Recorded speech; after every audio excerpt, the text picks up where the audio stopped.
पंजाब में इन दिनों नशे के विरुद्ध मान सरकार ने एक मुहिम छेड़ रखी है। इस मुहिम का नाम है युद्ध नशिया विरुद्ध, जिसमें इस मुहिम के तहत ही विगत 2 अप्रैल को पंजाब के सीएम भगवंत मान ने लुधियाना में एक विशाल शपथ ग्रहण समारोह का आयोजन किया, जिसमें आप संयोजक अरविंद केजरीवाल भी शामिल हुए। ऐसे में भगवंत मान और केजरीवाल के नेतृत्व में एक रैली का भी आयोजन किया गया, जिसमें विभिन्न स्कूलों और कॉलेजों में पढ़ने वाले एनसीसी कैडेट के बच्चों ने भाग लिया। पंजाब में ड्रग्स और नशीली दवाओं के चंगुल से हमेशा के लिए छुटकारा पाने का संदेश देते हुए इस रैली को हरी झंडी दिखाते हुए रवाना किया गया। वहीं इस दौरान सीएम मान सहित सभी ने शपथ ली कि वो ड्रग्स और नशीले पदार्थों के सेवन से खुद को और अपने परिवार को दूर रखेंगे। ऐसे में और क्या कुछ हुआ इस कार्यक्रम में, इसके बारे में आपको विस्तार से बताते हैं। दरअसल पंजाब जो मुख्यतः ड्रग्स, नशीली दवाओं और नशा तस्करी के जाल में फंसा हुआ है, वहाँ इन दिनों पंजाब राज्य के युवाओं और नशे के आदी लोगों को इस नशे की आदत से छुड़ाने के लिए भगवंत मान की सरकार संघर्षरत और प्रयासरत है।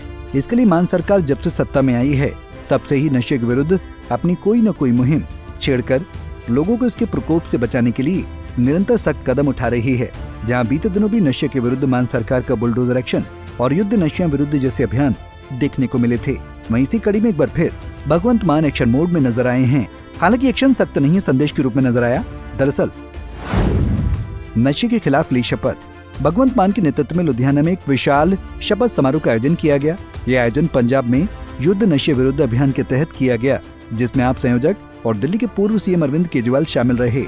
इस कार्यक्रम में हजारों की संख्या में स्कूल और कॉलेज के एनसीसी कैडेट के छात्र भी शामिल रहे। इस कार्यक्रम का उद्देश्य पंजाब में नशीली दवाओं की बिक्री पर रोक लगाने के साथ पंजाब के युवाओं और लोगों को नशे के बंधन से छुड़ाने के लिए एक अच्छा संदेश देना रहा। वहीं इस कार्यक्रम में पंजाब सीएम भगवंत मान और आप संयोजक अरविंद केजरीवाल सहित स्कूली छात्रों ने एक साथ मिलकर पंजाब को नशा मुक्त बनाने की शपथ ली।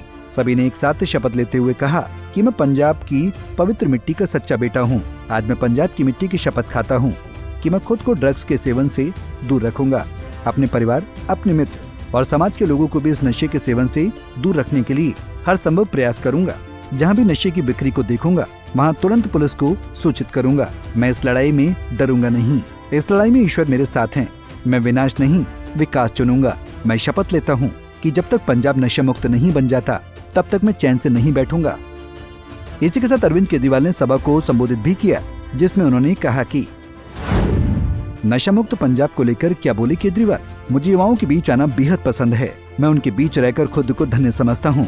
उन्होंने कहा कि युवाओं को ही पंजाब को संभालना है। इसके अलावा उन्होंने बच्चों से विनती की कि वो कभी इस नशे के जाल में न फंसें। वहीं उन्होंने पिछली सरकार का जिक्र करते हुए कहा कि आप सरकार से पहले जो सरकारें सत्ता में थीं, उन्होंने कुछ पैसों के लिए नशे को घर घर पहुंचा दिया, लेकिन आप सरकार नशा तस्करी रोकने के लिए प्रतिबद्ध है। इसके साथ ही उन्होंने पंजाब को रंगला पंजाब बनाने पर जोर दिया, जिसके बाद उन्होंने सभी से सहयोग मांगा कि वो नशा तस्करों के खिलाफ एकजुट होकर अपनी आवाज बुलंद करें। इसके लिए हेल्पलाइन नंबर का भी केजरीवाल ने सबके सामने जिक्र किया। उन्होंने कहा कि अगर गली मोहल्ले में कोई नशा बेच रहा है तो आप लोग 9779100200 पर जानकारी दीजिएगा, जिससे तत्काल कार्रवाई की जा सके। इसके अलावा पंजाब के सीएम भगवंत मान ने भी अपनी बात रखी। उन्होंने अरविंद केजरीवाल और मनीष सिसोदिया की तारीफ करते हुए दिल्ली के परिवर्तनकारी शासन मॉडल की सराहना की और नशे की इस लड़ाई को जन आंदोलन बनाने की बात कही। बहरहाल उठता पंजाब से बदलता पंजाब की ओर अग्रसर मान सरकार पंजाब को नशा मुक्त बनाने की कवायद के तहत हर संभव प्रयास अपनाती नजर आ रही है, जिसके लिए उनके इस प्रयास की सराहना के साथ इस अभियान में पंजाब के लोगों की भागीदारी भी अहम भूमिका निभा रही है। अब देखना यह है कि पंजाब को पूरी तरह से नशा मुक्त बनाने का यह अभियान आगे क्या रुख लेता है। Bureau report, Punjab Kesari TV. हमसे जुड़े रहने के लिए हमारे YouTube चैनल को सब्सक्राइब करें और नई वीडियो की नोटिफिकेशन के लिए बेल आइकॉन को दबाएं।